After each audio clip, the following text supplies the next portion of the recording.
Santa María, Madre de Dios,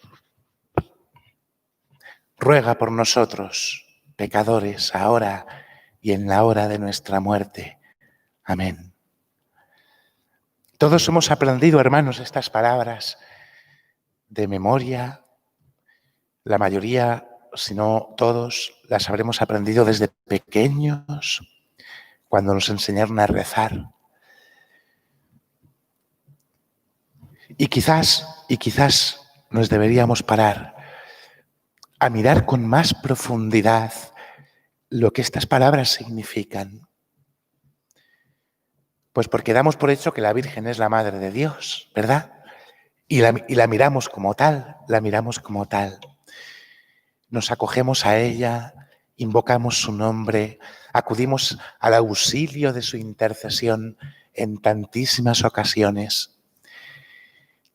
Los cristianos a lo largo de la historia se han caracterizado siempre por un profundo amor a la Virgen, a la Madre de Dios, solamente por una cosa, porque Dios, a través de la maternidad de Santa María, nos ha entregado el bien más grande, nuestra salvación eterna, que es Jesús.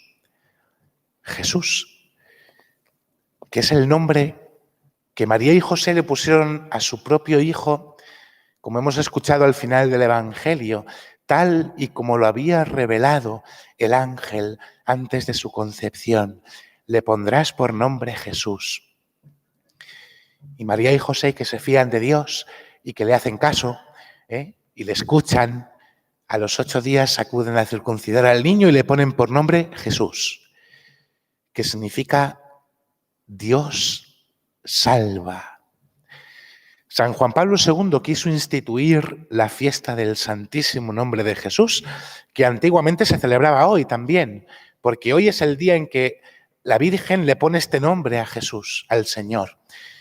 Y Juan Pablo II lo instituyó el 3 de enero, que no celebraremos porque coincide con el segundo domingo después de la Navidad. Hoy, hermanos, invocamos a la Virgen María como santa y como madre de Dios. Dios ha querido tener una madre. Una madre. Dios ha querido que a través del sí de una joven se pueda desarrollar todo su plan de salvación.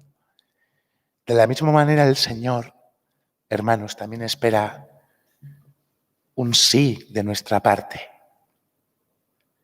Un sí en nuestra vida. Para que el Señor pueda realizar plenamente también su salvación en cada uno de nosotros.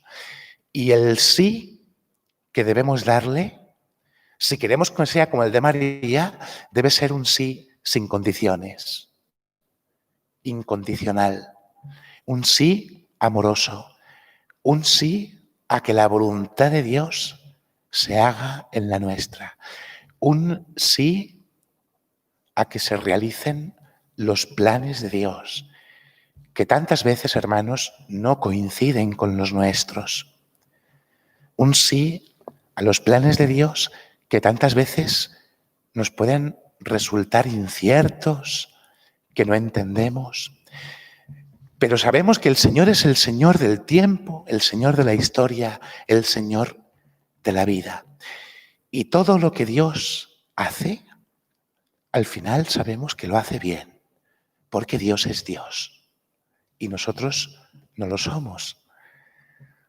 Nosotros invocamos hoy a la Virgen para poder reconocer, hermanos, que Dios ha querido venir a nuestro mundo para que nosotros un día podamos llegar al suyo.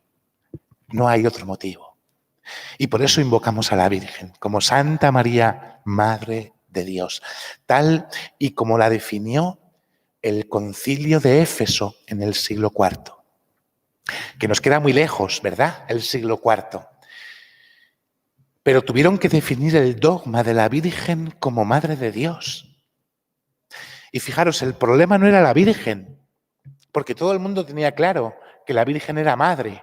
El problema era la fe en que Dios había adoptado una naturaleza humana semejante a la nuestra, en que Cristo, verdadero Hijo de Dios, al mismo tiempo era verdaderamente Hijo del hombre, en que en Cristo se daban de la misma manera la naturaleza divina y la naturaleza humana. Y esto es lo que tanto le costó a la Iglesia digerir en aquel momento. ¿Y sabéis lo que hicieron? Declarar a la Virgen madre. Para que podamos entender verdaderamente que el Hijo de Dios tiene una carne humana como la nuestra. Que el Hijo de Dios, Dios mismo, se ha hecho tan cercano a nosotros, mucho más de lo que nosotros podríamos haber imaginado. Porque que Dios se haya hecho hombre en las entrañas de una mujer significa que todo lo humano está ya impregnado de la presencia de Dios. Y por eso, hermanos, Dios no es algo abstracto, es algo concreto. Concreto. A lo que yo me puedo acercar, que lo puedo tocar, lo puedo palpar, lo puedo escuchar, lo puedo comer. Porque hoy nos vamos a comer al niño Jesús. ¿Eh? Esto que decimos cuando vemos un niño y qué rico es, ¿verdad? Que me lo comería, pues a Jesús nos lo comemos. Porque Cristo, el Hijo eterno del Padre, la palabra eterna de Dios, se ha hecho carne y ha querido, como decía San Pablo a los Gálatas, nacer de una mujer. En la plenitud de los tiempos, envió Dios a su Hijo, nacido de una mujer. De manera, hermanos, que, como decía el apóstol, nosotros ya no somos siervos, ya no somos esclavos, somos hijos también, porque Cristo, haciéndose Hijo del hombre, nos ha hecho nosotros hijos de Dios. Y si somos hijos de Dios, somos también herederos por la voluntad del Padre. Herederos, hermanos, herederos. Que a veces nos olvidamos de la herencia que Dios nos ha dejado, que no la podemos calcular, no la podemos medir, no la podemos abarcar, porque es toda la vida de Dios, es el reino de Dios que no tendrá fin, es el paraíso y la vida eterna que Dios ha infundido en nuestros corazones. Y por eso, igual que en el siglo IV hacía falta fe para comprender aquello, a nosotros, hermanos, también nos hace falta fe para poder entender verdaderamente este misterio y poder abrazarlo como es en verdad. Y por eso, cuando comienza un nuevo año, lo más importante que podemos pedirle a Dios es el don de la fe. El don de la fe. Para poder vivir todas las cosas con un espíritu de fe. Para que sea la fe la que ilumine nuestro corazón y podamos ver a Dios en todos y en cada uno de los acontecimientos que nos depare este año, que no sabemos cuáles van a ser. Todo el mundo o la mayor parte del mundo, yo no sé vosotros, pero es lo que yo más he escuchado de todo, ¿no? Que se pase ya el 2020. Qué trágico. Que no se vuelva a repetir. Pues, ¿qué queréis que os diga? Yo creo que sufrir hemos sufrido todos.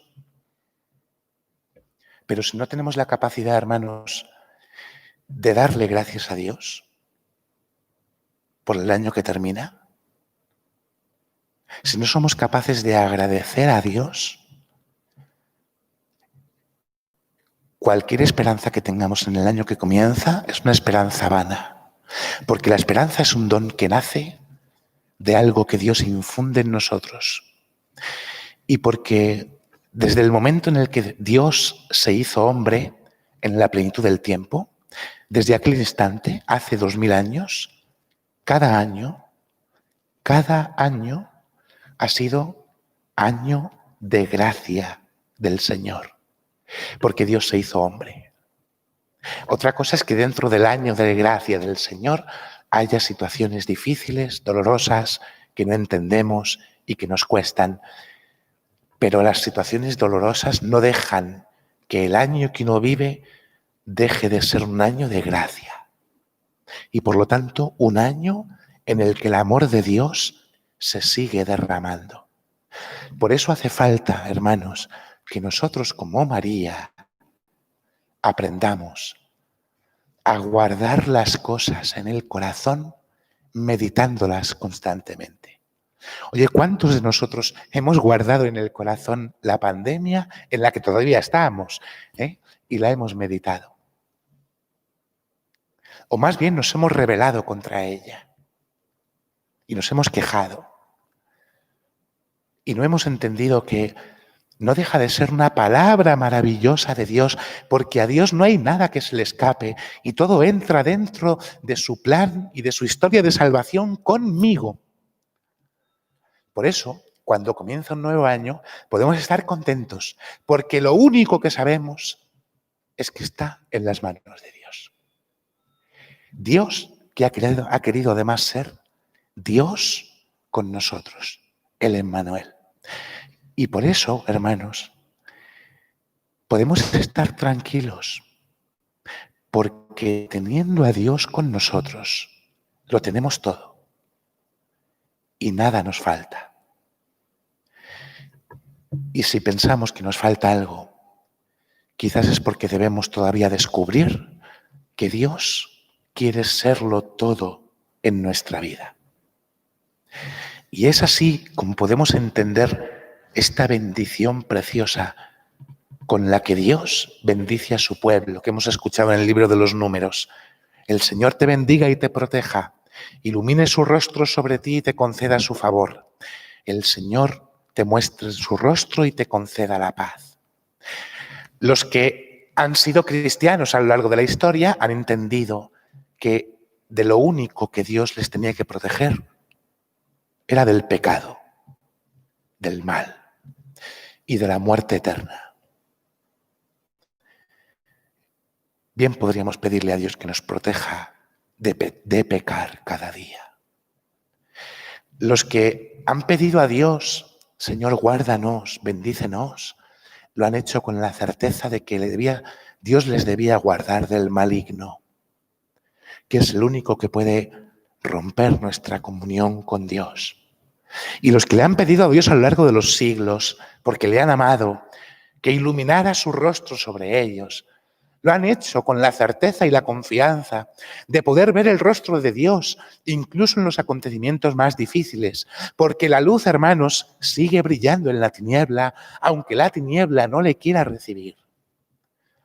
Por eso nosotros no podemos sino afrontar un año que comienza con un corazón confiado, contento, que se quiere abandonar para que reine, no mis deseos, no mis propósitos, la voluntad de Dios, el amor de Dios. Entre todas las felicitaciones que he recibido, supongo que como el común de los mortales, no sé cuántos mensajes, que el teléfono te va a explotar y se satura, Ha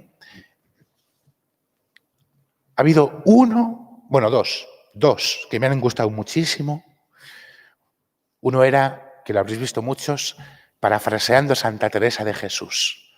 Pero había otro, que yo lo empezaba a reenviar, pero no va a tiempo de reenviarlo a todo el mundo, que a cualquiera que se lo envíes te diría, tú estás loco.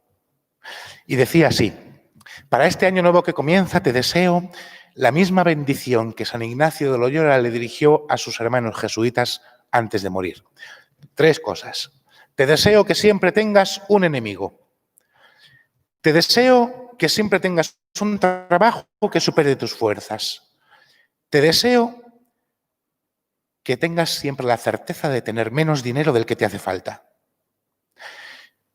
Y a priori pueden parecer negativas las 3 bendiciones, pero si lo piensas bien, esas 3 bendiciones hacen posible que estemos alerta, que no nos acomodemos y que abramos el corazón lo suficiente para recibir la gracia de Dios que supera todo lo que es imposible. Y por eso, hermanos, cuando comienza un nuevo año, tenemos que pensarnos muy bien qué le vamos a pedir a Dios. Pidamos a Dios su gracia, que se hace visible en el amor que recibimos y en la fe que Dios ha infundido en nuestras almas. Y la fe, a pesar de las dificultades, hace posible que la vida siga siendo apasionante, en espera de la alegría más grande, que no sabemos si vendrá definitivamente este año, que es la vuelta y el retorno del Señor como Rey glorioso, para llevarnos a todos con Él. Pidamos al Señor, por intercesión de Santa María, Virgen creyente, orante, que meditó las cosas guardándolas en su corazón, que nos conceda a nosotros vivir bajo el amparo de nuestra Madre, para que podamos en todo decir sí, como lo dijo ella. Amén.